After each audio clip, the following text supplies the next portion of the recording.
So we are skipping Genesis chapter 10.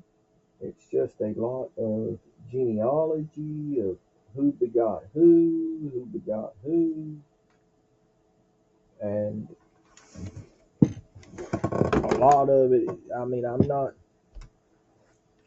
there's really nothing I feel like we can learn a lot out of, other than just knowing that everybody traces back to David after the flood. I mean, not David, to Noah after the flood, and that's generally about it. So we're gonna move on to 11, and some of the end of 11 is a lot of genealogy, and we will be skipping a lot of it too. So we'll start with verse 1. And the whole earth was of one language and of one speech. So this is very important that up until this point, it says the whole earth. So that's everywhere. No matter where you are, everybody spoke one language. It does not say what the language was, English, German, whatever. It doesn't say. You know, all this early stuff with the Bible takes place around the Middle East and Africa, so it's probably something like that. You know, I don't mean it to sound this way, but a lot of these elite white people, and I am white myself, a lot of these white people cannot comprehend that Jesus was not a white man. I hate to break the news, but Jesus was not a white man. Look at where he was born. You're talking over at the Middle East. He wasn't born a white man. All these depictions of Jesus in the Bibles, and every picture you see is him as a white man. That's not him. But we'll get into that later when we get into Jesus. For now, we're talking about the whole earth with a one language. So there was no confusion among people. Everybody spoke the same thing. There was no language barrier. So verse 2, and it came to pass as they journeyed from the east that they found a plain in the land of Shinar, and they dwelt there. And they said one to another, Go to, let us make brick and burn them thoroughly. And they had brick for stone, and slime had they for mortar. So this is probably the beginning of brick and stuff. This is probably the beginning of what we refer to as masonry, I guess is what it's called. So, it says they made bricks from stone, and slime they used for the mortar between the bricks, like the mud. So man is definitely stepping up some, just in a little bit of time that man has been on earth, which, at this point it's probably been 2,000-3,000 years maybe. But we go to verse 4, and they said, Go to, let us build a city and a tower, whose top may reach unto heaven, and let us make us a name, lest we be scattered abroad upon the face of the whole earth. And the Lord came down to see the city and the tower which the children of men builded. And the Lord said, Behold, the people is one, and they have all one language. And this they began to do, and now nothing will be restrained from them which they have imagined to do. So what we're learning here is man got together and decided to build a city and a tower to reach heaven. And they wanted to make a name for themselves. They weren't satisfied with what they were, what God had created them as. They wanted to name and identify themselves. This is nothing more than, people look at it and they're like, well, why would this bother God? Well, this is an example of the first big example we see of man trying to step out from under God's shadow. Because it says, "Lest we be scattered abroad upon the face of the whole earth." So they knew that them being together changed things. That if they were scattered across, they were scared to be scattered across the earth.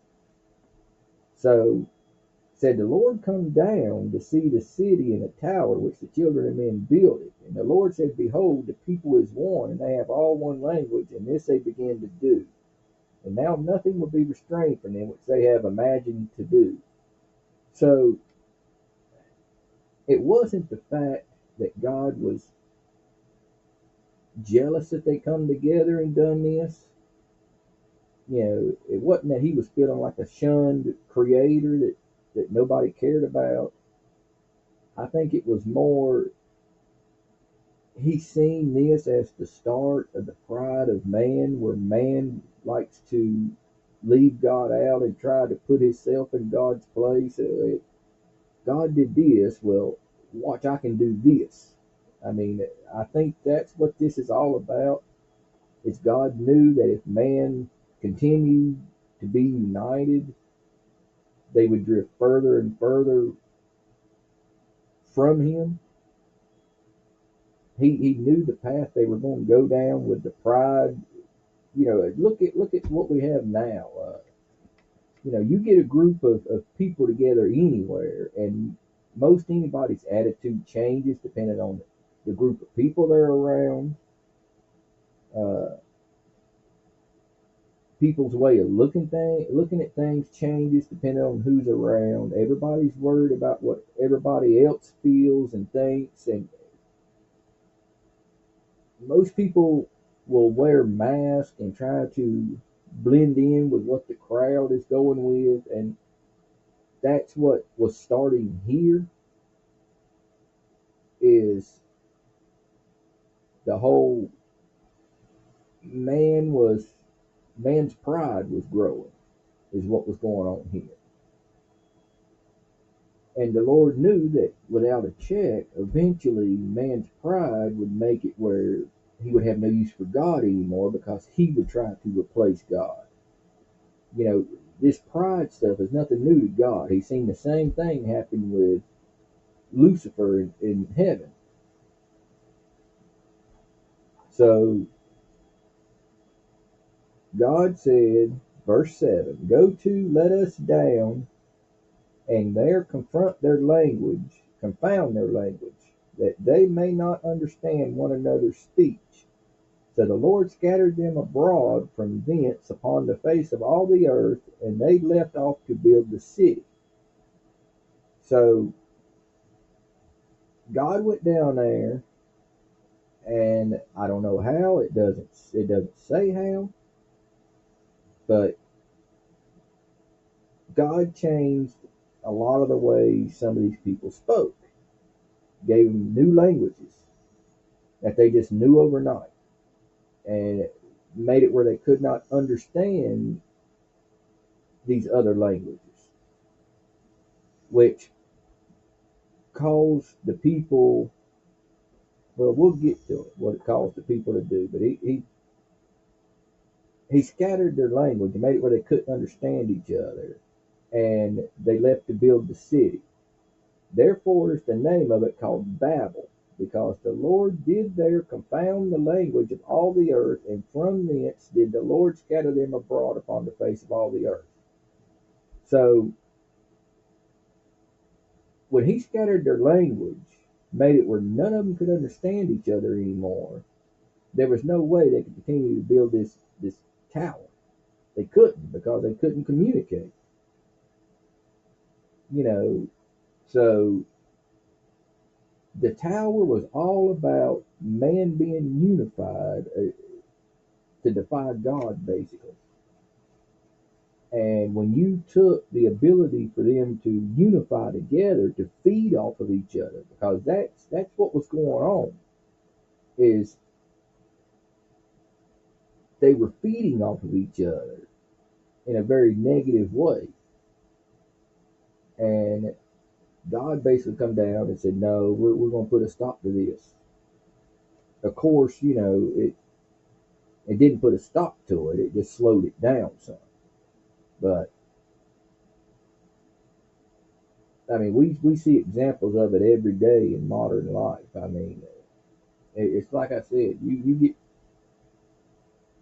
two people together, they'll have a perfectly fine conversation. You get five people together, and the two people who were agreeing over something will completely go the other way to agree with what the other three people that come into the conversation are saying, even if it goes against what they were talking about.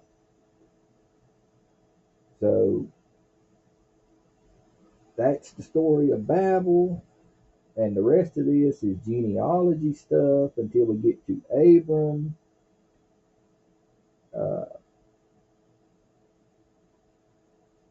Abram was kind of important. It says that Terah, or whatever his name is, lived 70 years and begot Abram, Nahor, and Haram.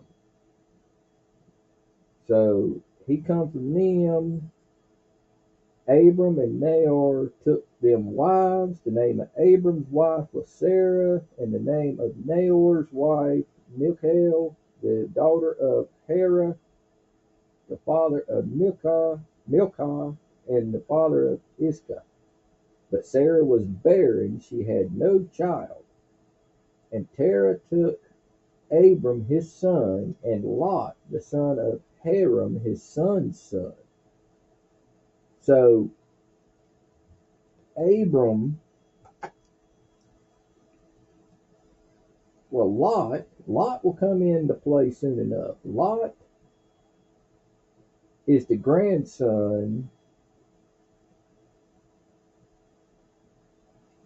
of Terah,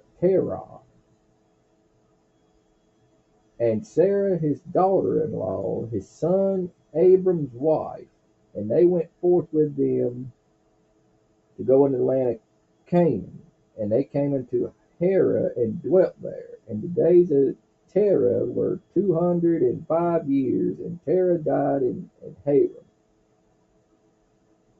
So that's just introducing Abram and Sarah, all them, Lot.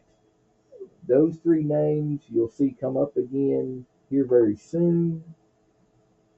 So they are worth pointing out, but the rest of the genealogy here, I don't think it really had enough significance to spend time over. Not saying it's not important. It's definitely something that you should read on your own at least once or twice, just so you have an idea of who come from who. But basically, it all comes back to Noah, since everybody else was wiped out in the flood, but him and his family. So what we see here as a summary is God was seeing how man's pride was starting to take over. He was starting to see a repeat of, or I'm assuming, I can't say for sure what he's seeing, but I'm assuming he's seen a repeat of what was going on with Lucifer, where man's pride was starting to take a little control over, because it wouldn't be too far-fetched to say that once man had built a tower to heaven, that he would feel so accomplished over what he'd done that he would feel like eventually they could unite and take heaven over. I mean, we see it every day in life now, where if you give a man an inch, he'll take a mile. I mean, that's what's going on here. So that's this one. We will go over chapter 12 in our next lesson.